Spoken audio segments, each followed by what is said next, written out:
lovelies, if you're new here, I'm Rachel and I'm a musician. Another session of working on the business plan, and today we're asking the all-important question, who's buying?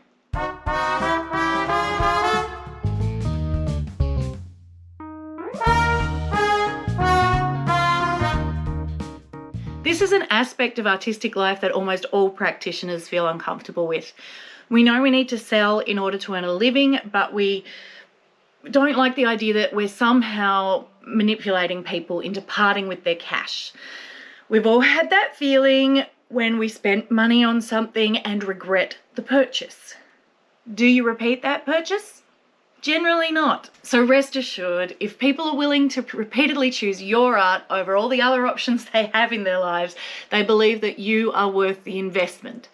So stop being squeamish and trust those people who believe in you. Take a bit of time to actually think about them. To begin with, we want to identify the most typical people interested in your arts practice. No one likes to be reduced to a stereotype, but we can all see how we fit into various groups. So who are your audience? Even if you haven't done any formal research on this, you'll be able to make a start and do something a bit more focused in future if you need to. Let's answer some questions, remembering this isn't your only customer, simply your most typical. Do you more often sell to groups or individuals? If it's a group, does everyone make a purchase, or a particular person or type of person within the group? What is the general age of your audience? Remember, if you're marketing to children, are you actually selling to them or their teachers? Or their parents? Are the majority of your audience men, women, non-binary, a diverse mix? What do they do? Are they students, lawyers, retirees, service industry workers?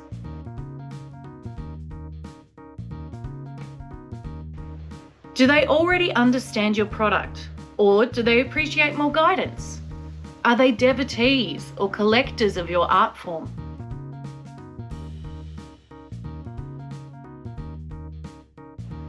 Is your art form something they also like to do? Do they have other hobbies and interests?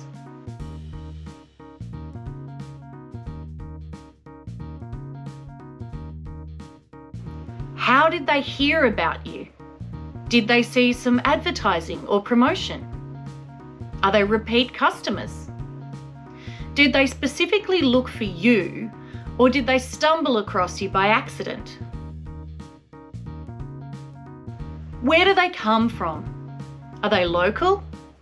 Have they travelled more than an hour to see you? Are they online?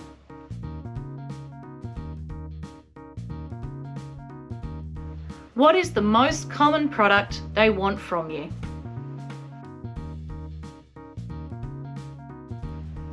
Do they buy on impulse?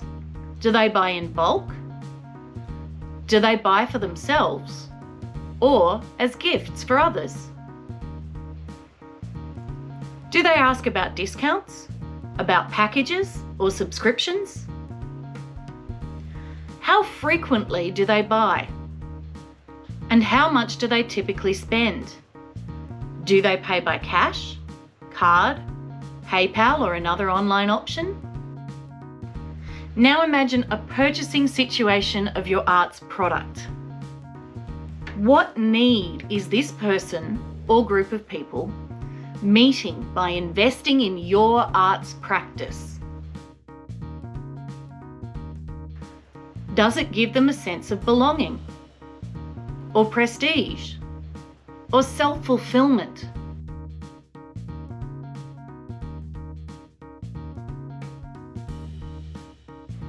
How do they know you will deliver? Are they repeat customers, or can they find out another way? If they want more information on pricing, availability, and so on, where do they find this? What other options might meet their needs and wants?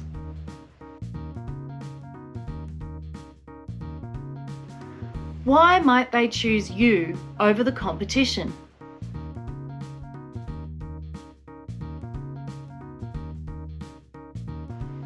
Assuming they choose you, how will you know if they feel satisfied with their purchase decision afterwards? Are you satisfied that this is your typical audience? Have we missed an important aspect of your audience that would make the description more accurate? For example, it might be a really big mix of age groups because you have a timeless appeal, so perhaps age doesn't matter.